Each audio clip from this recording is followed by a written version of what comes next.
Olá, está no ar o programa Direito e Globalização, que você pode assistir pelos canais 9 da NET, 186 da Digital e 8 fibra ótica da Vivo TV, ou pelo site tvaberta.tv.br e também pela live do Facebook TV Aberta SP, tudo junto. Se tiver dúvidas, sugestões, envie e-mail para direitoglobalização@tvaberta.tv.br. Vou repetir, direitoglobalização@tvaberta.tv.br. O entrevistado de hoje é Dr. Maurício Viegas. Dr. Maurício Viegas é presidente do IBRAVE. O tema do nosso programa de hoje é a mentira. Bem-vindo, Maurício, é uma alegria recebê-lo aqui. Obrigado, Martim. Fico muito satisfeito em recebê-lo outra vez aqui e falar sobre um tema que é a mentira. Agora, antes da gente começar a falar sobre a mentira, a gente tem que conceituar o que é mentira. Porque de vez em quando, por exemplo, a pessoa, um amigo liga para o outro, você vai passar naquele lugar? Você, educadamente você responde, mamãe, talvez seja uma mania brasileira, falar, sim, eu vou. Mas você sabe que não vai, mas só para não desagradar, vamos chamar aquelas pequenas mentiras sociais. Sim. Tem aquelas grandes mentiras que geralmente atribuídas aos políticos nos dias de hoje, que eu sou honesto, isso, aquilo, outro. Mas o que vem a ser a mentira? Essa é uma pergunta interessante e ao longo da história vários filósofos até já escreveram sobre isso. Platão já escreveu livros sobre mentiras, Santo Agostinho tem um livro, De Mendacio, também falando sobre a mentira, e todos buscaram esse conceito, né? Então, o que seria a mentira? Numa leitura muito superficial, a gente pode pensar que a mentira é o contrário da verdade. Mas será que seria só isso mesmo? Ou será que vai além disso, né? Essa é uma grande questão. Essa é uma grande questão. Alguns especialistas em análise de veracidade já buscaram esse conceito e todos eles chegaram a alguns pontos em comum. Primeiro ponto, nós podemos desenhar um conceito da seguinte forma: a mentira seria um intento de provocar ou gerar em outra pessoa um entendimento ou uma crença que o próprio emissor, o mentiroso, o declarante, sabe que é falso. Se nós formos desmembrar os trechos desse conceito, nós teríamos, primeiro, é um intento. Independentemente de eu ter êxito ou não nesse intento, só de eu tentar convencê-lo de algo que eu sei que é falso, eu já estou, em tese, cometendo uma mentira.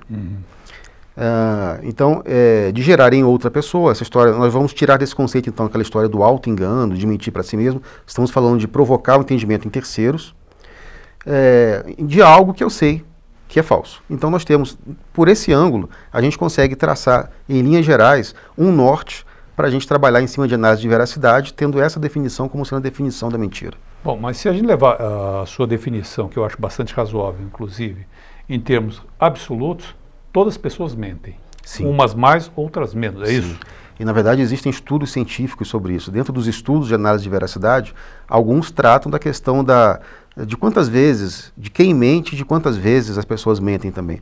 Eu ministro muitas aulas, cursos sobre o assunto, de norte a sul do Brasil, e, invariavelmente, em toda aula, em todo curso, quando eu falo sobre a mentira, eu lanço uma pergunta assim: quem mente, quem não mente aqui?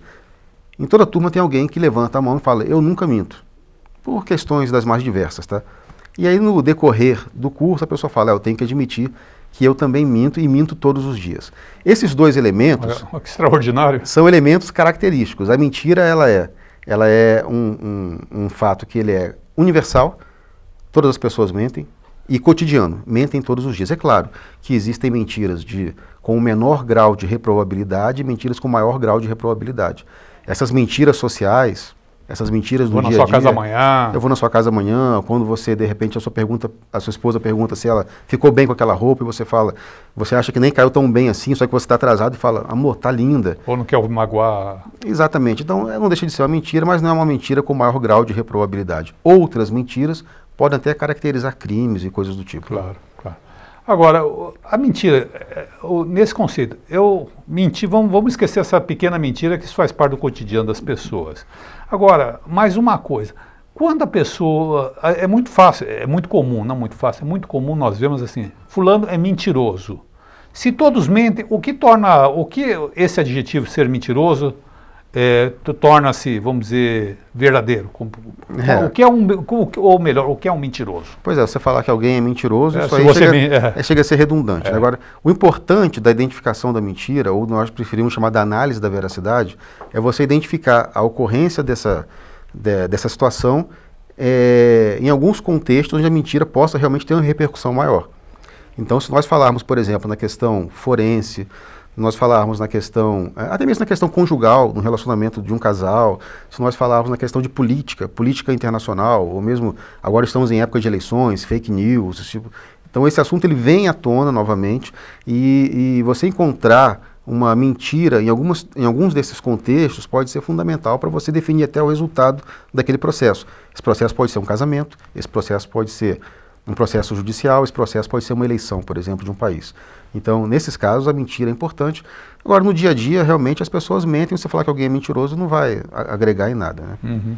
Agora, essa mentira, a mentira política, essas que são mais reprováveis, como a gente consegue identificar? A gente tem que ter cautela. Isso.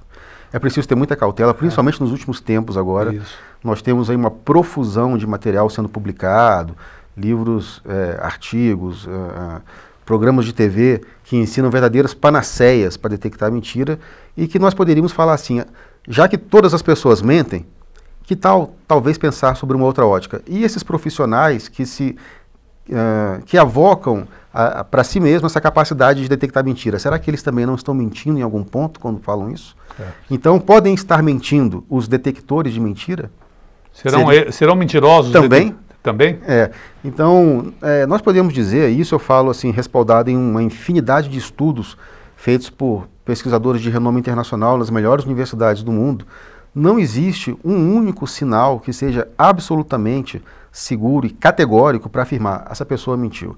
Então, se eu for numa livraria, vejo aquele manual de comportamento, como detectar pessoas mentirosas, não compro. Transforme-se em um detector de mentiras em 30 segundos. Coisa assim, não se deixe enganar. Muito cuidado com esse tipo de literatura, né? Esse tipo de literatura não vai agregar nada de qualidade para quem se preocupa em se aprofundar nesse tema da mentira. Porque não existe uma universalidade. Cada indivíduo é um indivíduo. Cada indivíduo é um indivíduo. É claro que existem um conjunto de indicadores, tá? Mas já que cada indivíduo, é importante saber quais desses indicadores são importantes para aquele indivíduo. Entendi. Então, eu posso dizer, o correto seria dizer que não existe uma receita de bolo. Eu não posso aprender um indicador e achar que isso se aplica a todas as pessoas do mundo, em todas as situações do mundo. Isso não existe. Muito bem. É uma mentira. Existe, em termos de... A mentira em si. Nós estamos falando da mentira maléfica. A pessoa emite uma mentira. Essa mentira, eu ao desmascarar essa pessoa, eu percebi, existe alguma fase, alguma coisa de comportamento que é meio comum, assim, ou seja, a pessoa nega, afirma, como é que é a reação da pessoa ao ser desmascarada? Da mesma forma, também não tem uma receita de bolo, mas existe sim uma sequência de comportamentos, uma sequência de condutas mais ou menos usual para as pessoas que são desmascaradas. E isso se aplica tanto nos contextos mais assim familiares, relacionamentos conjugais, até mesmo em outros contextos, como no contexto forense, por exemplo.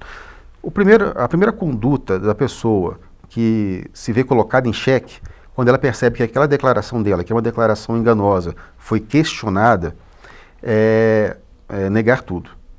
Principalmente se a descoberta daquele fato for gerar algum tipo de efeito danoso contra ela.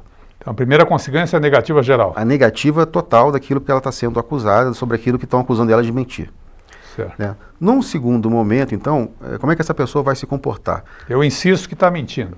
Aquela pessoa que está interagindo com ela insiste que ela está mentindo. Então ela procura fazer o que nós chamamos de transferência da responsabilidade. Tá bom, eu admito, eu agi dessa forma, eu menti, mas eu fiz isso porque você me provocou, eu fiz isso porque você me colocou nessa situação, eu agi assim porque você me obrigou a isso. Então ela está transferindo a responsabilidade para o outro, minimizando a gravidade daquele ato, daquela declaração que ela fez. E num terceiro momento, e isso é interessante, que se você observa várias declarações mentirosas, a gente consegue identificar bem esses três momentos, né? Num terceiro momento, então, ela vai fazer o quê? Ela vai fazer a chamada minimização dos danos. Olha, isso aconteceu sim, eu falei isso e eu fiz outra coisa, só que você está fazendo uma tempestade no copo de água, tá? Na verdade, isso não foi tão grave assim. Entendi. Pegando aqui, se me permite usar um exemplo bem coloquial, né? Claro. Não foi uma paixão, foi só uma noite, foi alguma coisa passageira. Eu disse te amo, mas não era bem isso. Não era bem isso que eu quis dizer. Foi no calor do momento. Foi no calor do momento. Então, Entendi. Essas três fases, a negativa total, a transferência da responsabilidade e a minimização dos danos, então, são essa sequência a gente consegue identificar em várias declarações enganosas. E o que leva uma pessoa a mentir? Fora aquelas grandes mentiras criminosas ou razões de Estado, aquelas, vamos dizer, mentiras profissionais, por uma circunstância, mas o que leva a pessoa a enganar o outro assim? Existem também alguns estudos interessantes que mapearam, né, estudaram grandes mentiras conhecidas, mentiras de políticos, de estadistas, mentiras de pessoas comuns do dia a dia, e procuraram identificar quais foram as principais motivações. Existem algumas que são realmente mais incidentes do que outras. Então, o que vai caracterizar mais? Nós temos as mentiras para evitar uma situação constrangedora, certo? Então, a pessoa ela sabe que se ela falar a verdade, ela vai ser submetida a algum tipo de pressão, algum tipo de situação que vai levar ela a passar uma vergonha, a se sentir humilhada, e ela conta uma mentira para evitar aquilo.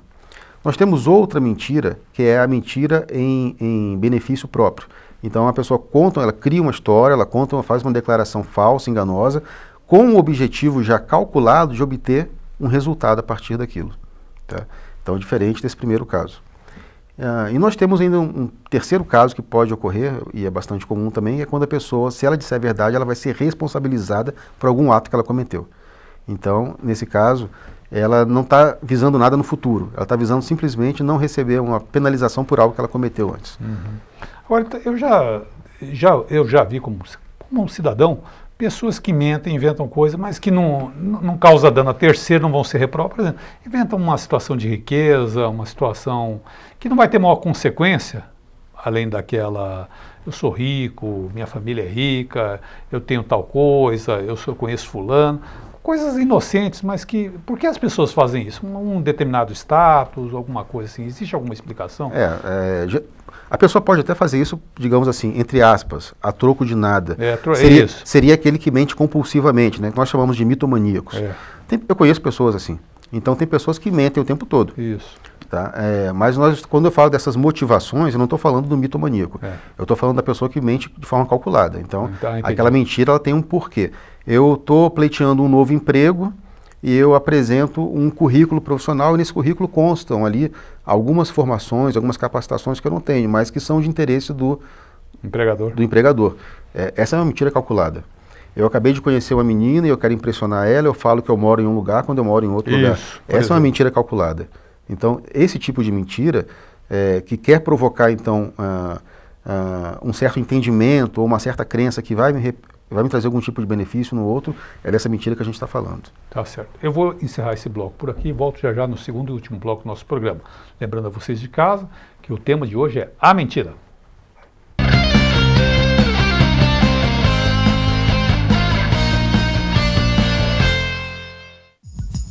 Confira a nossa programação nos canais 186 e 8 da Vivo Fibra Digital e 9 da NET. Disponibilizamos também nossos programas em tempo real no site www.tvaberta.tv.br e no Facebook, acessando facebook.com/tvaberta.tv.br. Assim você participa das lives e fica por dentro de todas as nossas novidades. O Programa Direito e Globalização é uma iniciativa da Comissão de Direitos Humanos da Ordem dos Advogados de São Paulo, com apoio científico do Instituto Brasileiro de Ciências Criminais. Faça como esses produtores e realize o sonho de ter um programa na televisão. Venha para a TV Aberta São Paulo. Ligue para 3868-2802 e tenha a oportunidade de estar com mais de 3 milhões de telespectadores. Qualidade na transmissão e custo baixo. TV Aberta São Paulo, a emissora comunitária da maior cidade do Brasil. Acesse o site da TV Aberta São Paulo, www.tvaberta.tv.br. Vídeos. Estamos chegando com mais notícias. Promoções. Assista a nossa programação em tempo real e faça sua pergunta para os programas ao vivo. Participe da emissora comunitária da maior cidade do Brasil.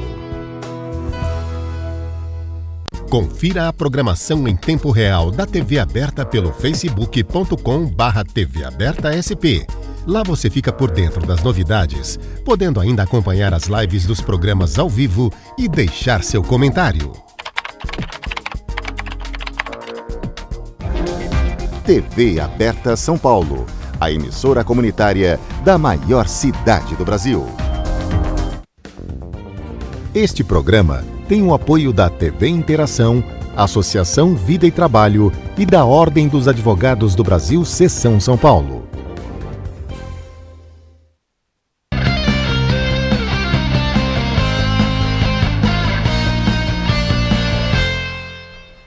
Estamos de volta no programa Direito e Globalização. O entrevistado de hoje é o Dr. Maurício Viegas. Dr. Maurício Viegas é presidente do IBRAV.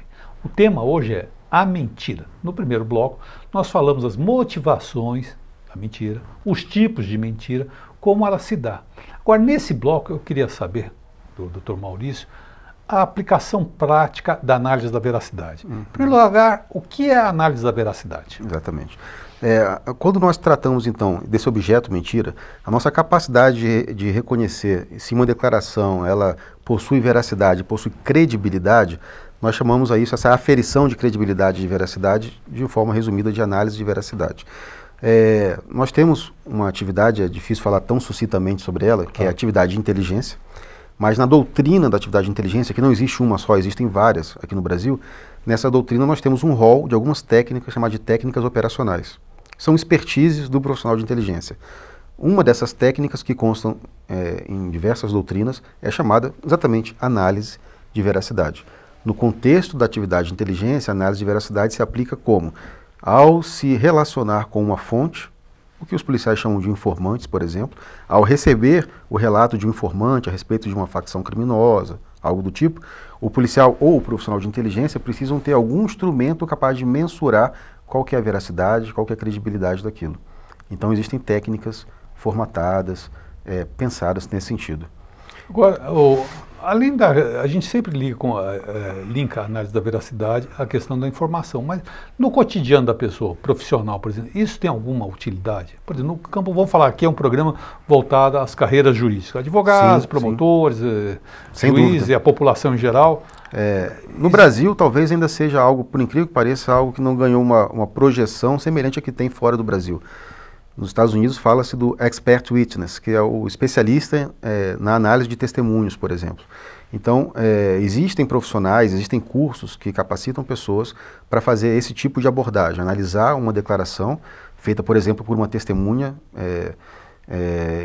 no seio de um processo judicial e verificar qual que é a veracidade daquilo que ela está dizendo. Muito comum, por exemplo, nós podemos falar aqui no caso de processos que envolvem supostos abusos sexuais a crianças, a menores. Parece que as mães, às vezes, exageram um pouco nesses relatos. Né? Ou as mães, ou...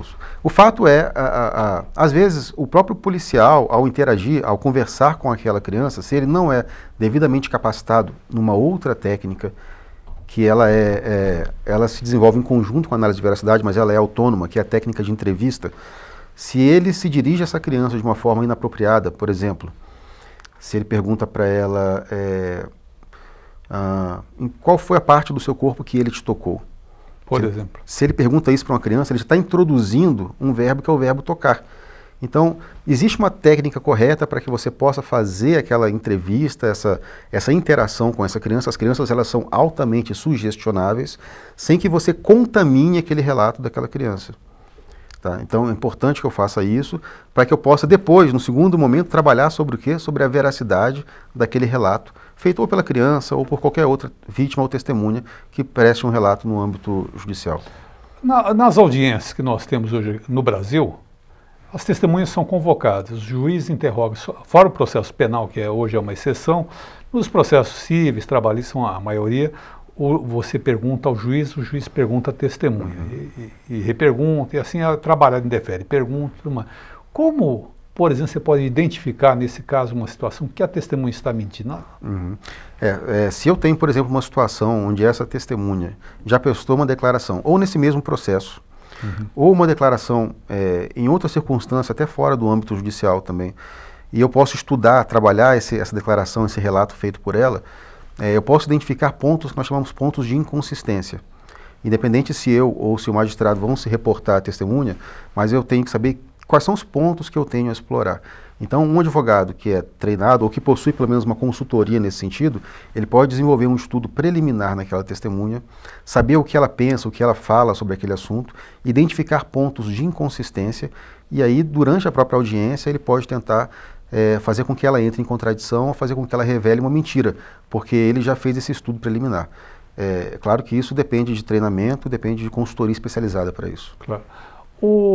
Uma questão é o seguinte, a antiga polícia, me refiro à antiga polícia, alguns setores ainda que utilizavam a pressão física como um instrumento de obtenção de confissões. Sim.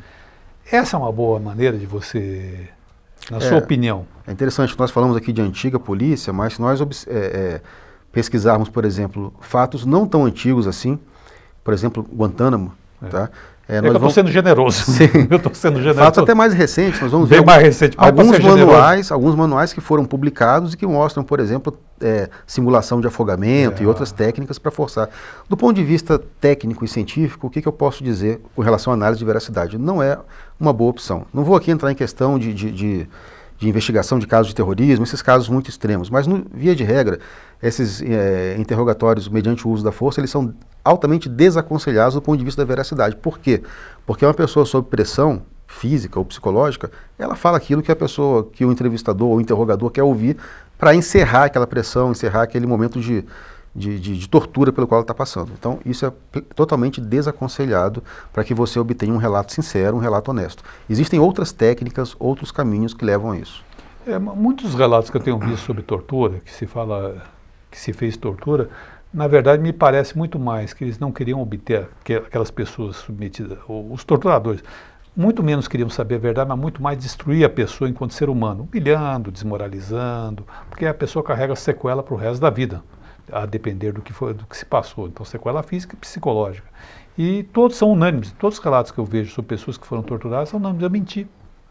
Eu acho que até isso é público, então eu estou falando uma coisa pública, numa CPI sobre tortura, a então ministra, não presidente Dilma, disse que ela sofreu pressão física, não disse o que, mas que ela mentiu. Lógico, e qualquer pessoa faria, porque você quer se livrar daquele mal insuportável, né? Sim, por isso que quando nós falamos de análise de veracidade, o nosso objetivo final tem que ser o quê? Obter a verdade. E para isso existem técnicas. Precisaria de muito mais tempo para detalhar, mas existem formas corretas de você interagir, de você entrevistar as pessoas, de você promover uma estabilização emocional, deixá-la à vontade. E é claro, eventualmente ela pode mentir, sim, mas aí entra a análise de veracidade com todo o seu arsenal de ferramentas para que possa, então, filtrar aquelas passagens, aqueles trechos da declaração que tem maior ou menor credibilidade, né? Agora, fora o Poder Judiciário, você acha, na sua avaliação, como um profissional, para as empresas, elas também são, a análise da veracidade é um bom instrumento de gestão? Posso, inclusive, falar, isso é fato também conhecido, grandes corporações, hoje em dia, quando vão fazer negociações de vulto, fusões, por exemplo, entre grandes complexos empresariais, sempre existe um analista comportamental, um analista de veracidade presente nessas negociações para acompanhar como que esses executivos estão se portando, estão interagindo e tentar identificar pontos de inconsistência nas declarações feitas por eles.